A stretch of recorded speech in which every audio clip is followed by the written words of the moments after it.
Hey there, welcome to my channel. My name is Katarina Berry, and in today's video, I'm going to cover the 7 spiritual meanings of the Fall Equinox, which falls on today, September 22nd, 2020.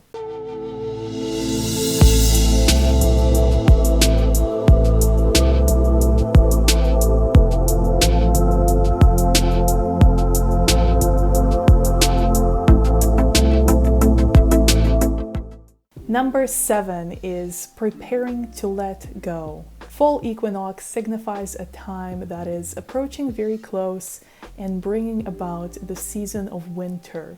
Now, of course, the fall season is preparation for winter, which means surrendering attachments and letting go of the things that no longer serve us, of the things that have been outworn, the things that have served their course and are now on the way out. There might be a lot of endings, a lot of relationships coming to conclusion, a lot of opportunities coming to be completed, and a lot of the goals that you may have set for yourself at the very beginning of the year that haven't quite worked out, or that no longer reflect who you are or where you're headed or the new direction that you have assumed since. So now is a good time to reevaluate your direction, reevaluate your goals, and to let go what no longer serves you, to let go what is holding you back, and to let go all things that have been outworn. Now, on a more realistic, materialistic level, now might be a good time to donate some things that you're no longer using, some old items in your house or old items of inventory in your business, to, clean your closet, to manage and update your closet, and let go of all the items that you will not be using or wearing in the colder season, because perhaps these items can be useful to someone in need and may find a new home where they will be loved and appreciated and could bring a lot of joy and a lot of usefulness to someone else. Number 6 is surrendering the attachment to action. Fall is a season of slowing down, of drawing back, of withdrawing within, and you are encouraged to reevaluate your approach to things at this time, taking action and overcoming yourself and rushing and pushing and forcing things is not the spirit of the season of autumn.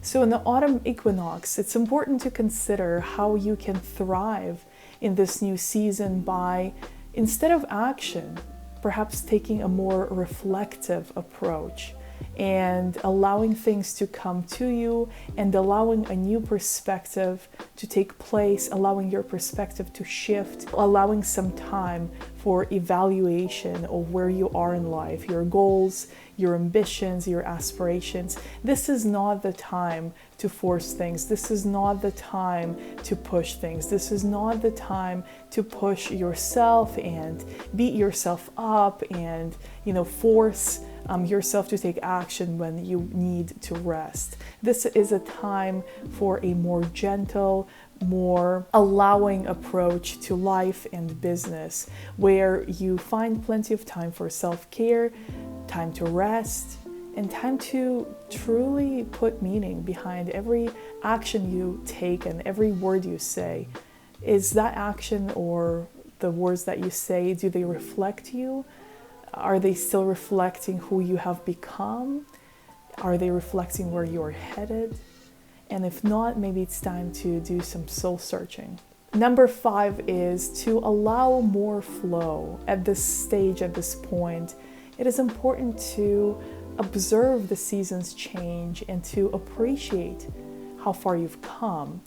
The best advice of the autumn equinox is to take account of all the blessings that you have in your life, all the blessings that the previous seasons have brought you. To appreciate how much you have manifested and how many of your ideas have already come into fruition. Through this gratitude, through focusing your attention on gratitude, you will put yourself in a flow of abundance, and you will allow more flow to naturally carry you to your next destination, to carry you through this season, and to prepare you for growth, for expansion, for new ideas and new beginnings in the coming spring. But for now, with the slowing down of nature, with the slowing down of the season, it is important to allow the flow to take care of all your worries and to carry away all your struggles, all your frustrations, all your control issues, all of your forcing and pushing and pulling. Just surrender and let the flow carry you without resistance to your next destination. Try to put yourself in a position of traveling downhill with the flow, allowing the flow to carry you instead of trying to force your way into something or trying to force your way into the new chapter. Number 4 is equality of light and darkness, balancing the scales. Now, this season, this day marks the equality between the light and dark, between the daylight and nighttime. So it's a reminder to balance your own scales, to balance your own energies, to balance the divine masculine and divine energies within yourself, to see where you need to balance giving and receiving, to see where you need to balance taking care and being taken care of, to see where you need to balance asking for help and offering help, to see where you need to balance self-care and caring for others. This is a very important time to see where you are out of balance and to notice how you can improve this situation by balancing the scales in every way that you may imagine. This is also a good time to analyze where you are energetically in your body. Now, I like to use the 7 chakra system and kind of go over where I am in balance, where I'm out of balance, and how can I bring more harmony and more alignment into my state of being. So it might be a good time to do this for you as well. You might want to take account of your habits and how you currently spend your days. If there is a overbearing focus on work and action and putting out the fires and trying to control things, but there is not sufficient time for rest and recuperation and self-analysis and meditation and contemplation, perhaps this is a good time to balance these activities and to bring a little more awareness and consciousness to the actions you take and how you choose them and what motivates you and what are the results of these actions and what can the results be if you change your actions to favor areas which need a little more illumination, a little more gentleness, a little more love. So try to see where you can bring more balance into your life at this time. Number 3 is becoming one with nature. This is a great time to not only observe the seasons and to see, how the nature is changing around you. It is a good time to be part of nature and to acknowledge how you are part of the universe, how you are part of all the life that surrounds you.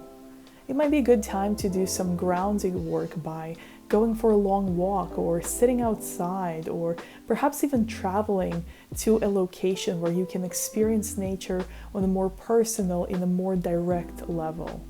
Going to the mountains or to the sea, to the ocean side, going to visit a location where you grow up or a place that you long to explore. This is a good time to surround yourself with as much exposure to nature as you can, because it will benefit you not only in a relaxing, calming way for your mind and excite and enlighten you spiritually. You will definitely have some health benefits as well by getting your body adjusted to the changing weather and by allowing your health to improve through clean air, through the natural activity going on around you, through the smells and the sights and the light that you experience in the nature differently than you do being surrounded by a, say, concrete jungle. Number 2 is the descent into darkness, or what I like to call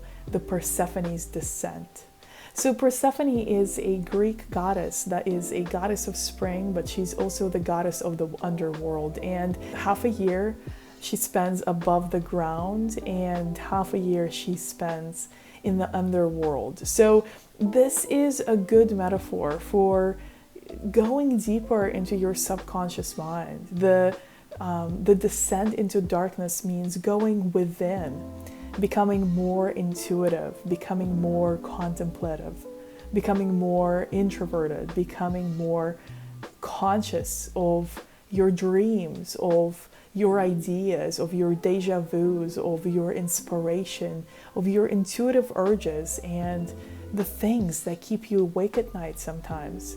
This is a good time to heal unresolved issues and to process the emotions that you have been avoiding. This is a good time to look deeper within and see what exploration, what nurturing your soul longs for, and how you can nourish yourself spiritually, and how you can understand where you are on your spiritual journey on a much deeper, much more intuitive level.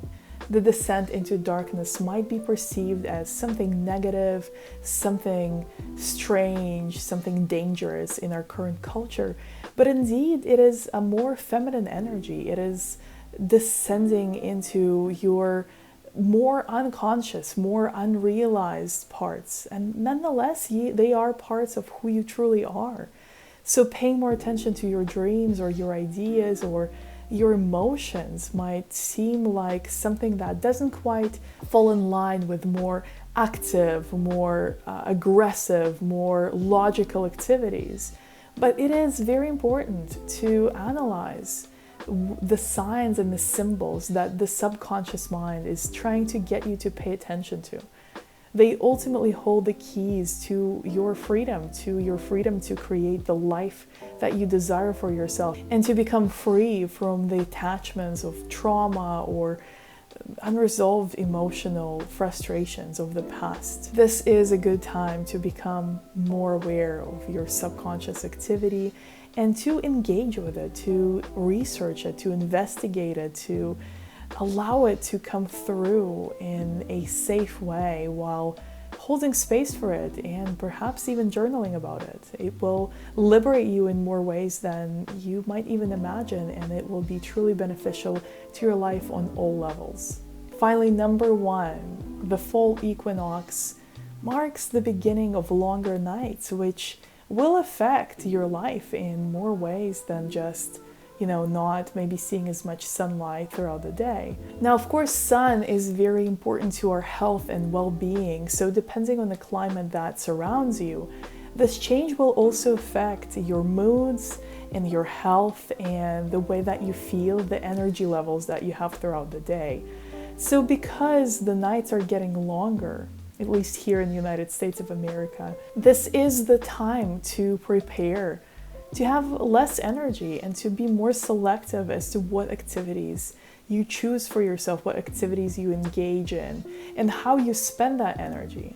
Do you want to surround yourself with the people that drain your energy? Do you want to spend your energy on activities that are empty, that do not bring you any joy, that just only add to your exhaustion?